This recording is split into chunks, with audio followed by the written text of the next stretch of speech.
पहिलो कुरा मैले भनेको थिएँ, लेखेको थिएँ कि रासोपा लड्यो भने आफ्नै गोडामा अल्झेर लड्छ, अरू कसैको ताकत छैन रासोपालाई लडाउने। आज यसलाई अझ बढी सार्थक बनाउने बेला आएको छ। हो, जब धेरैको मन जित्न सकिँदैन त्यसपछि केहीको मन जितेर राजनीतिमा अगाडि बढ्ने प्रचलन चलेको छ। तर त्यो प्रचलनको बिउ हामीले रोप्न हुँदैन।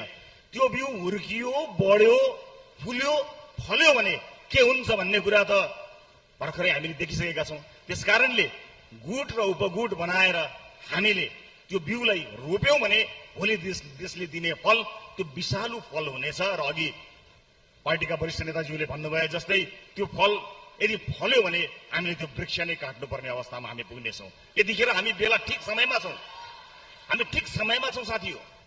हामी कस्तो फल रोप्ने, कस्तो बिउ रोप्ने भन्ने बेलामा अडिएका छौँ।